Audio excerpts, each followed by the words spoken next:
जगत नियंता, जगत कर्ता भगवान श्री नारायण की ये कथा है। और निश्चित बात है कि ये कथा जो कोई भी अगर दुर्लभ है, जिसके भाग्य उदय हुए हैं उसी को मिलती है। भाग्य उदय बहुजन स्मृति न। जब भाग्य उदय हो जाए और एक ने हजारों जन्म में भाग्य जब उदय हो जाए तभी कथा। और हम सभी लोग इतने बड़े बड़े भाग्य हैं, हमें ये कथा श्रवण करने का अवसर प्राप्त हुआ। इसलिए किसी ने कहा कि महाराज ये भागवत है क्या? तो भागवत का अर्थ ये है कि भागवतों का चक्र। कौन कितना बड़ा भागवत है ये नहीं है, कोई भागवत है और वो भगवान से जुड़ा हुआ है, वो भगवान के प्रति पूर्ण निष्ठा रखता है, वो उसकी भागवत। ऐसे ही भागवतों में चरित्र वर्णन किया गया है, ऐसी ये श्रीमद् भागवत महापुराण है। और इसमें भागवतों में एक नाम और आता है, पितामह भीष्म। पितामह भीष्म की कई जगह पर गलतियां भी बताई गई हैं, लेकिन उनका हृदय भी इतना ही भगवान के प्रति इतना दृढ़ भाव उनके हृदय में है कि और कोई ऐसा भाव रख नहीं सकता है। ऐसे जो पितामह भीष्म है, उनकी कथा आज हम सभी श्रवण करेंगे, जानेंगे वो कौन है, क्या है, समझने का उनको प्रयास करेंगे। भगवान की कथा और भगवान के भागवतों का बोले ये तो कहानी कह रहे हैं, तो कहानी कैसे कह रहे हैं? कथा जो भगवान से जुड़ गया समझो वही कथा होगी। अब उन भागवतों की कथा है, उन भागवतों की कहानी नहीं। ऐसे भगवान से जुड़ जाना है सबसे बड़ा कार्य होता है।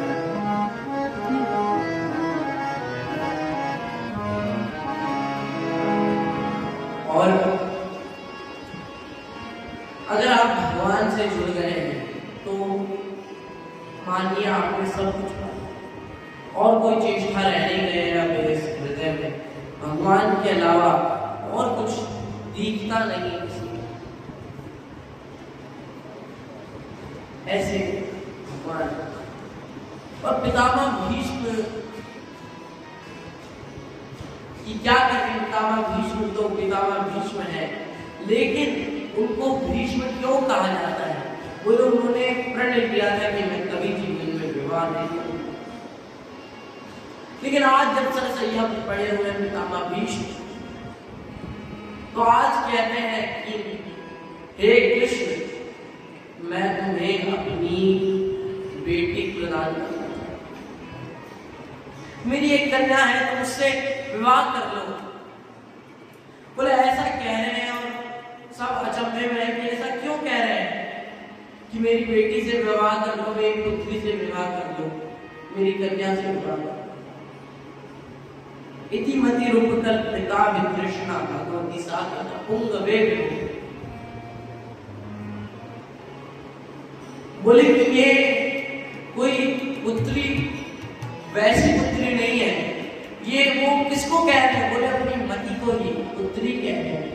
ये इसने आज तक किसी का ध्यान नहीं किया है कृष्ण, ये किसी के पास नहीं गई है, कन्या समान है, ये योगी कन्या के समान है, तुम इससे विवाह कर लो। ऐसे भगवान कृष्ण को कह रहे हैं। भगवान कृष्ण बड़े गदगद हो गए और आज पितामह भीष्म को सब याद आ रहा है कि कृष्ण मैं जानता हूं जिस दिन ये महाभारत हुआ था,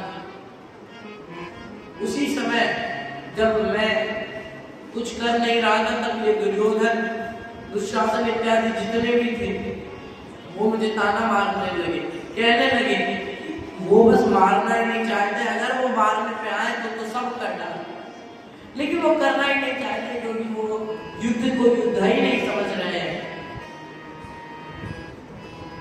तो मैंने भी उस दिन प्रण लिया कि कल एक पांडव की मृत्यु नहीं तो मेरा मुंह।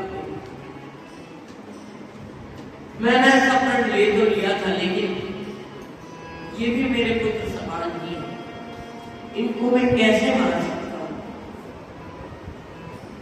और आप जब इनके साथ में हैं तो इनको आप कोई भी कैसे इनको छू भी सकता है। तब उनको याद आता है कि भगवान कृष्ण को यह जब पता चला कि अरे ये तो मारने वाले हैं पांडव को, और इन्होंने कहा है मतलब ये कभी झूठ नहीं कहते, तो ये कभी झूठ होने को नहीं, और मतलब ये कल अवश्य ही किसी एक पांडव की मृत्यु कर देंगे। लेकिन आज बड़े क्रोधित हैं कृष्ण, सोच रहे हैं क्या करूं मैं, ऐसा क्या करूं कि कोई पांडव बच जाए। अर्जुन पीताम्बर डाले सो रहा, अर्जुन का पीताम्बर खींचा और बोले अरे उठो, तुम क्यों सो रहे हो? तुम्हें पता नहीं किसने प्रण लिया है, पितामह भीष्म ने प्रण लिया है, वो अवश्य ही तुम्हारे में से किसी का वध कर देंगे, तुम जानते हो होने भी क्या वाला है। अर्जुन कहते हैं हम क्या जाने, जो जाने वो चिंता करें, हम तो कुछ जानते ही नहीं, जो जानता है वो चिंता करता है, हम तो कुछ जानते ही नहीं, तो समझते ही नहीं। कहने का मतलब ये था कि हे प्रभु जो जानते हैं हम जानते हैं, हम कुछ नहीं जानते। जब हम कुछ नहीं जानते तो हम किसी भी बात की चिंता करने वाले होते कौन है?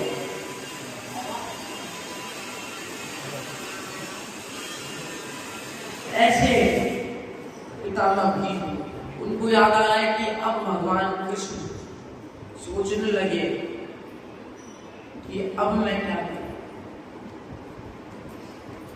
तब उनको याद आया कि हाँ एक स्त्री है तो वो जाएगी, और अगर प्रणाम कोई भी स्त्री अगर करती है पितामह भीष्म को तो वो कहते हैं कि जाओ जाओ खुश रहो, तुम्हारा कल्याण हो, ऐसा कुछ कहते हैं।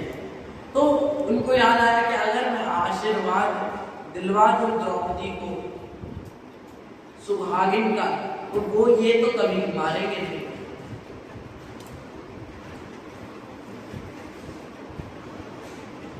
द्रौपदी को उठाया, द्रौपदी उठो चलो, उठा करके लेके जा रहे हैं द्रौपदी को, चलो तुम मेरे साथ। बोलते अरे कृष्ण कहाँ जाना है?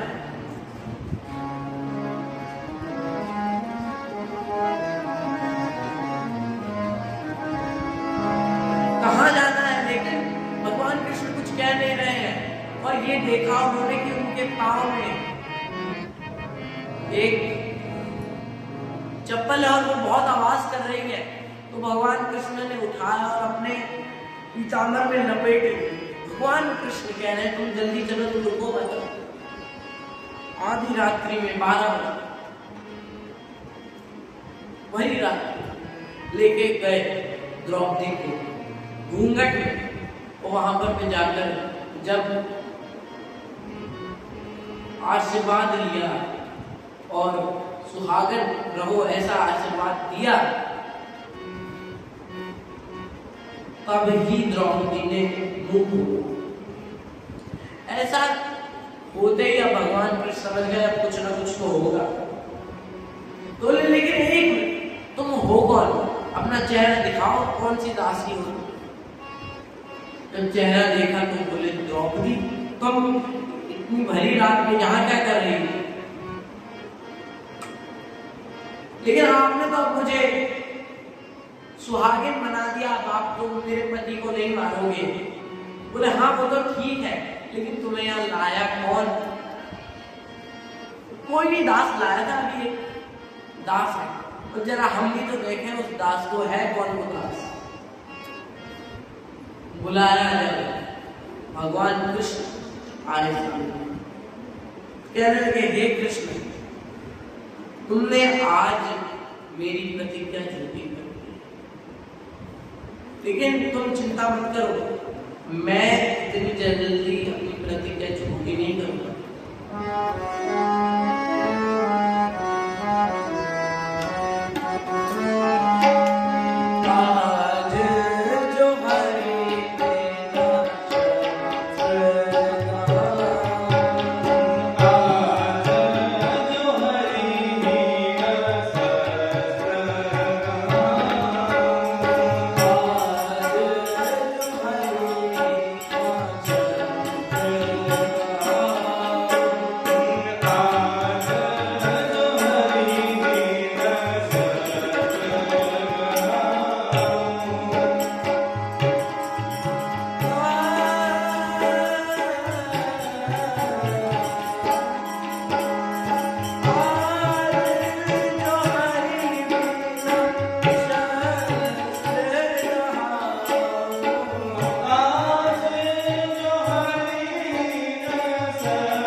ऐसा कहा, भगवान कृष्ण को भी क्रोध आने लगा।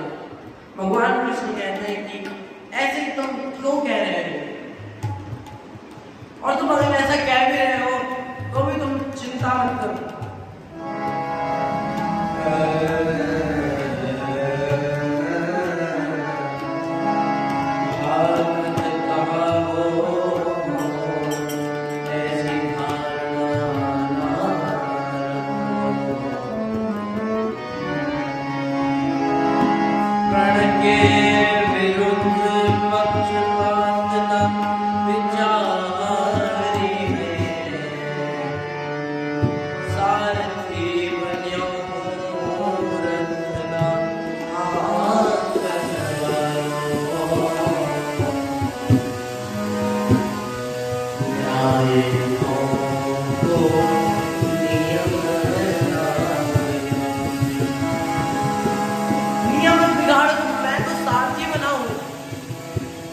नियम बिगाड़ना चाहते हो अपनी प्रतिज्ञा करके, ऐसे तुम्हारे क्या हृदय में ठंडक हो जाएगी क्या तुम्हें?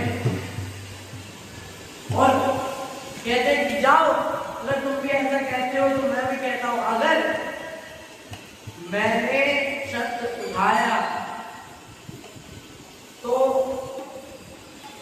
मैं अपने माता पिता को लज्जित कर दूंगा। अगर जिसने मैंने शस्त्र उठा लिया इस युद्ध में तो मानो मेरे माता पिता लज्जित हो गए। ऐसा कहकर के कृष्ण भगवान चल दिए। लेकिन अब वहां क्या किया जाए? आज बड़े क्रोध में हुए हैं, क्रोध में भर करके पितामह भीष्म आ रहे हैं अर्जुन के रथ के सामने आकर के बाणों पे बाण, बाण पे बाण मार रहे हैं। जब तक अर्जुन 2 बाण निकालता है वो 6 मार चुके होते हैं। 3 बाण अर्जुन की छाती पे लगे, और जब ऐसा हुआ, जब छाती पे 3 बाण लगे, कृष्ण को बहुत क्रोध आया, और इतना क्रोध आया, इतना क्रोध आया कि और कुछ नहीं मिला तो चक्र ना सही तो पहिया, जो रथ का पहिया था उसको निकाल करके पीछे पड़ गए। कहने लगे तुमने मेरे अर्जुन पर ये बाण क्यों चलाए? बड़े क्रोध में भर करके, और उनकी तो प्रतिज्ञा थी कि आज जो हरि का शस्त्र कहा हूं, उन्होंने कहा गदगद हो गए। हे कृष्ण, मैंने कहा था ना कि तुम अगर शस्त्र ना लो तो मैं भी गंगा का पुत्र नहीं, गंगा का शत्रु।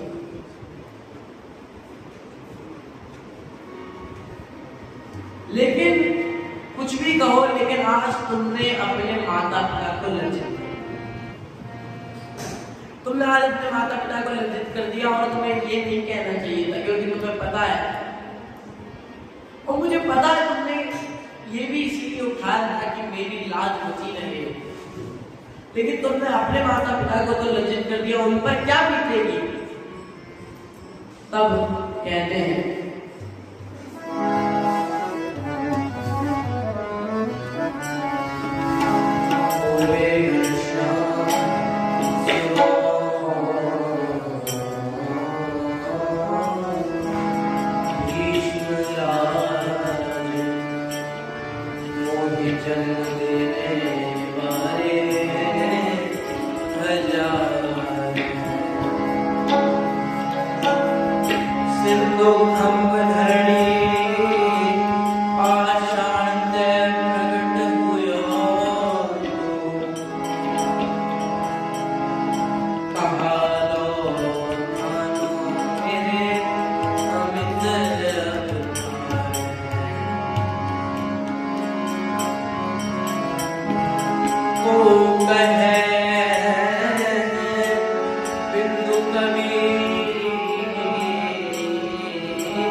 मेरे तो अनेक, मैं खम्भ से प्रकट हुआ तो वो ही मेरा पिता हो गया,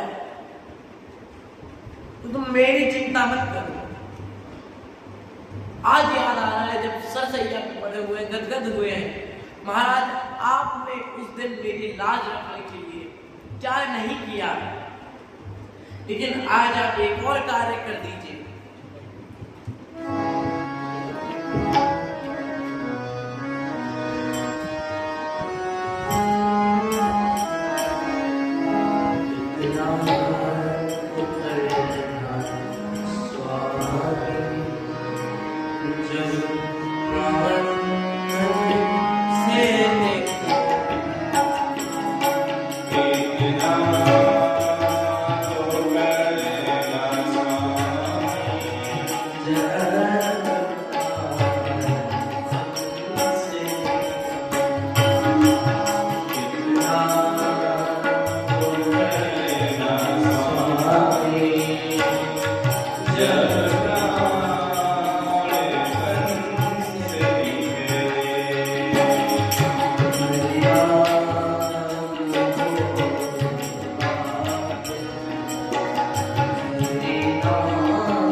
कह रहे हे भगवान, आप बस इतना सा कार्य कर दीजिए, आज आप मेरे सामने हैं। और कहाँ खड़े हैं भगवान? बोले सर की तरफ भगवान खड़े हैं, क्योंकि एक बार जब रावण की मृत्यु हो रही थी तो भगवान राम जी ने कहा कि जाओ तुम ज्ञान लेकर आ जाओ, रावण से बहुत बड़ा ज्ञानी है रावण। तो जब लक्ष्मण जी गए, सिर की तरफ जाकर के खड़े हो गए, रावण को बहुत क्रोध आया, मारकर भगा दिया। और उनको तो मारकर भगा दिया, लेकिन फिर लक्ष्मण जी आकर के बोलने लगे, हे राम, कि मेरी क्या गलती है? उसने मुझे मार करके भगा दिया, यहाँ भेज दिया वापस, मेरी गलती क्या थी? बोले तुम एक बात बताओ, तुम खड़े कहाँ हुए? बोले हम तो यहाँ सर के सामने खड़े हुए, बस यही तुम्हारी भूमिका है। किसी से ज्ञान जब लेना हो तब सर के सामने नहीं खड़ा होना चाहिए, चरणों जब जाकर के चरणों की तरफ खड़े हुए तब रावण के ज्ञान का प्रदान किया। यहाँ पर भगवान सर की तरफ खड़े हैं और ऐसा कोई ज्ञान भी नहीं लेना है कि पांव की तरफ चले जाए भगवान। लेकिन पितामह भीष्म ने कहा कि मैं तुम्हें देखना चाहता हूँ, तुम जरा मेरे सामने आओ। भगवान को कोई दिक्कत नहीं हुई, भगवान जाके चरणों के सामने खड़े हो गए। और आज कह रहे हैं कि हे कृष्ण, आप हमारे सामने खड़े, आज हमारे प्राण वो भी छूट जाए, देखकर के बस प्राण छोड़ने ही वाले थे। तभी उन्होंने कहा, जरा सा थोड़ा मुस्कुरा दीजिए, मुस्कुराइए। तब भगवान कृष्ण ने कहा कि तुम्हारी तो मर्जी है, जब तुम्हारी इच्छा होगी तभी तुम प्राण छोड़ो। या मैं कैसे, मैं मुस्कुराता ही यहाँ खड़ा रह जाऊंगा, तुमने मानो प्राणे नहीं छोड़े, तुम्हारी इच्छाएं नहीं हुई तो? बोलते नहीं महाराज, हमारी इच्छा हो जाएगी, आप खड़े तो होइए हमारे साथ। तब समझ खड़े हुए, और जब सामने खड़े हुए तब देखा, और देखते देखते अपने प्राण छोड़े और विनती करने लगे।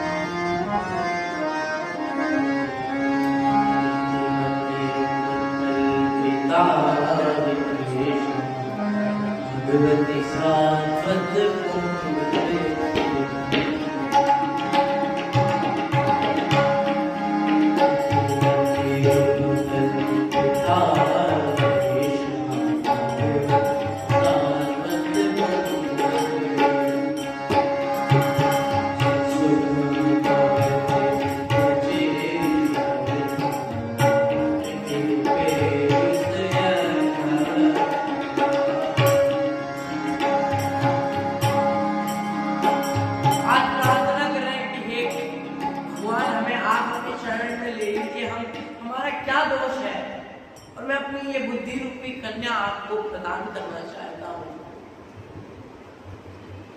भगवान ऐसे भाव से बहुत प्रसन्न, बहुत, और कहा कोई चिंता नहीं है, तुम अपने प्राण पूरी तरीके से छोड़ दिया। अपना जो ज्ञान था वो प्रकट किया भगवान श्री कृष्ण ने। सांख्य योग का दर्शन इत्यादि सभी अपनी लीलाओं का बखान वर्णन सब सुनाया, बड़े प्रसन्न होकर के।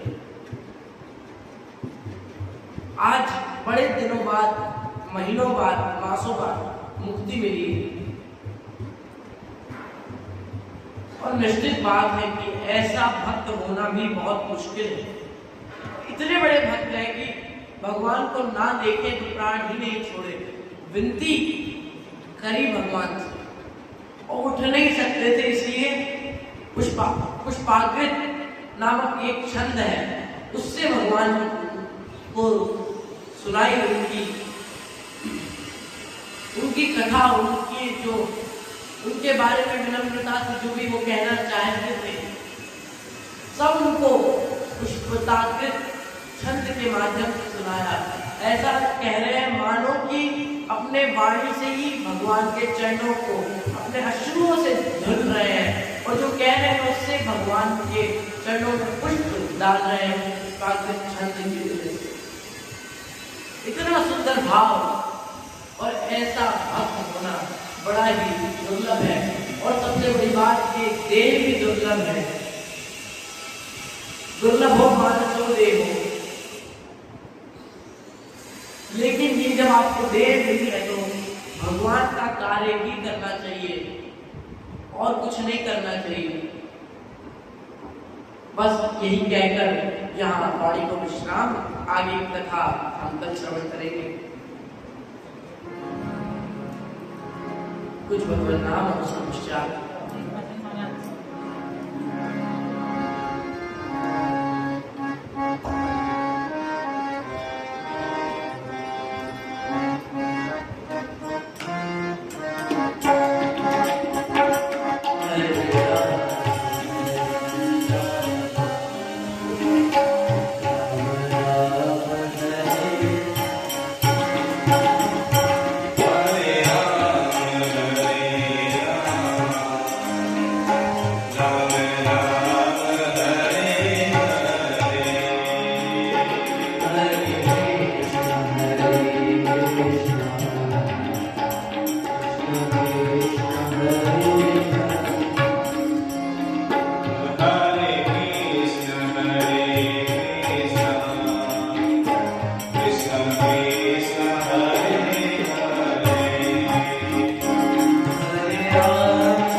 हरे